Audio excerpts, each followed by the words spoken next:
परेशान महिलाओं ने आज नगर पालिका में प्रभारी सीएमओ डॉक्टर रश्मि श्रीवास्तव को स्वास्थ्य अधिकारी घनश्याम न्यागदा से मिलकर ज्ञापन सौंपा व आवारा कुत्तों को पकड़ने की मांग की। दिए गए ज्ञापन में बताया गया कि आवारा कुत्तों ने लोगों का घर से निकलना मुश्किल कर दिया है। आए दिन झुंड बनाकर कुत्ते लोगों पर हमला करते। बीते कल भी नीमच की स्कीम नंबर 34 में एक मजदूर परिवार के बच्चे पर कुत्तों के झुंड ने हमला कर घायल कर दिया। नगर पालिका द्वारा कोई उपाय नहीं निकाला गया है तो शहर में कोई बड़ी घटना भी घटित हो सकती है। उक्त मामले में नापास सीएमओ डॉक्टर रश्मि श्रीवास्तव ने बताया कि हम उपाय ढूंढ रहे हैं, बहुत जल्दी बैठक लेकर उचित निराकरण निकाला जाएगा। हमने 40 ही वार्डों में, नीमच के 40 ही वार्डों में कुत्तों को, आवारा कुत्तों को लेकर के मांग करी है कि आवारा कुत्ते जितने भी हैं उनको प्रशासन को सख्त कार्रवाई करके पकड़वाना चाहिए, क्योंकि कल ही स्कीम नंबर 34 में एक गरीब परिवार के बच्चे को कुत्ते ने काटा है।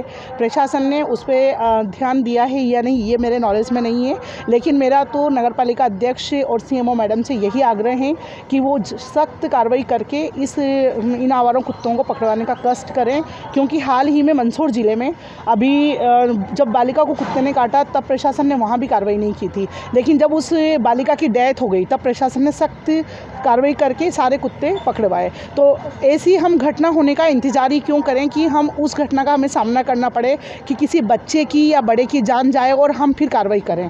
तो उसके पहले ही प्रशासन अलर्ट होकर के सारे आवारा कुत्ते और जितने भी रोड पे कुत्ते घूमते हैं, सबसे ज़्यादा तो जिधर मॉर्निंग में लोग निकलते हैं सुबह घूमने, उन लोगों से भी आप पूछ के देखें, हर व्यक्ति के हाथ में डंडा दिखेगा। क्यों? क्योंकि कुत्ता उनके भी पीछे पड़ रहा है। तो सभी लोग परेशान हैं।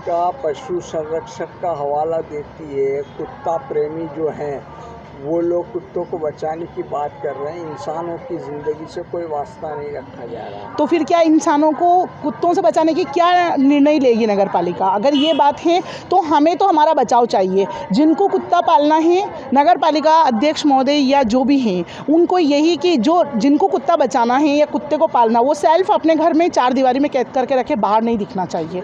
अगर नगर पालिका ये कहती पशु उसका अगर हवाला देती है तो वो हम नहीं कहते, लेकिन वो चीज़ तो देखना पड़ेगी, क्योंकि हम लोग बड़े परेशान हो रहे हैं।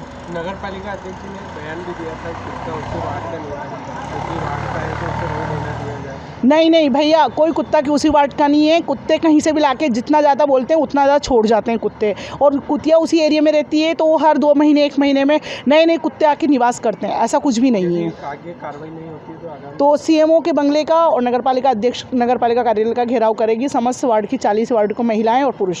आपका नाम? अपेक्षा शर्मा। नीमच की जनता लगातार परेशान है, आए दिन घटनाएं हो रही है और खासकर महिलाओं और बच्चों को लेकर नगर पालिका की ओर से कोई प्रयास नहीं दिखाई दे रहा है।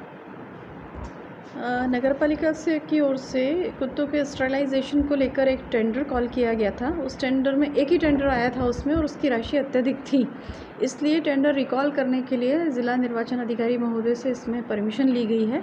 उस परमिशन के बाद में टेंडर रिकॉल करने के बाद में और उसको टेंडर में जो भी राशि आएगी उसके हिसाब से स्टरलाइजेशन का कार्य शुरू किया जाएगा। स्टरलाइजेशन का कार्य पहले भी किया गया, लेकिन उसका कोई रिजल्ट नहीं आया, उसमें उल्टा घोटाले आए। वास्तव में कुत्तों की संख्या वही रह रही है। देखिए, पहले क्या हुआ स्टरलाइजेशन में ये मैं नहीं जानती हूँ, बाकी अभी जो कुत्तों की संख्या है और कुत्ते जो एग्रेसिव हो रहे हैं उसमें पशु क्रूरता अधिनियम और जो पीटा एक्ट है और भी जो पशुओं से संबंधित कानून हैं उनके दायरे में रहकर हमारे पास बहुत लिमिटेशंस होती हैं। हमारे यहाँ पर एक डॉग शेल्टर होम है, हम केवल ये कर सकते हैं कि एग्रेसिव और बीमार कुत्तों को वहाँ शेल्टर होम में कुछ समय के लिए रख सकते हैं। कुछ समय बाद हमें उन्हें वापस उनकी जो लोकल टेरिटरी है उसमें छोड़ना होता है, और शेल्टर होम की कैपेसिटी भी 10 या 12 कुत्तों की ही हमारे पास में है। अभी लोकेट किया था 1-2 जगह पर जो कुत्ते ज़्यादा एग्रेसिव हो गए थे, उन्हें वहाँ से हटाया भी गया है, शिफ्ट किया गया है उस स्थान से। मैडम, पशु प्रेमियों को बुलाकर इस बारे में कोई समाधान निकाला जाना चाहिए। नीमच में कोई भी बड़ी दुर्घटना हो सकती है जो कि लोगों की जान ले जा सकती है। पशु प्रेमियों को बुलाकर एक दिन यहाँ मीटिंग भी ली गई थी और बात की गई थी उनसे इस संबंध में कि वो इस समय इस बारे में क्या सहयोग कर सकते हैं। शेल्टर होम की व्यवस्थाओं को लेकर भी वहाँ पर उनके पोषण की व्यवस्था को लेकर भी उनसे मीटिंग्स ली गई थी। तो उन्होंने ये इस बारे में अपना समर्थन दिया है कि जो एग्रेसिव कुत्ते हैं केवल उन कुत्तों को कुछ समय के लिए हम शेल्टर होम में रख सकते हैं। बट जब मैंने आंकड़े निकाले हॉस्पिटल से और जगह जगह पर जो डॉग बाइट्स की घटनाएं हो रही हैं उसमें कुत्तों की संख्या इतनी ज़्यादा है कि किसी एक स्थान के कुत्तों को यदि शेल्टर होम में रख दिया जाता है तो फिर बाकी जगह के डॉग्स का क्या करेंगे, ये एक बड़ी समस्या है यहाँ पर हमारे सामने। समाधान यही है, शिफ्ट बाई शिफ्ट। एक समय पर कुछ कुत्तों को डॉग शेल्टर होम में शिफ्ट किया जाएगा, फिर 8-10 दिन बाद वहाँ पर चिकित्सक की राय के अनुसार उन्हें वापस उनकी टेरिटरी में छोड़ के और दूसरे कुत्तों को वहाँ पर शिफ्ट किया जाएगा।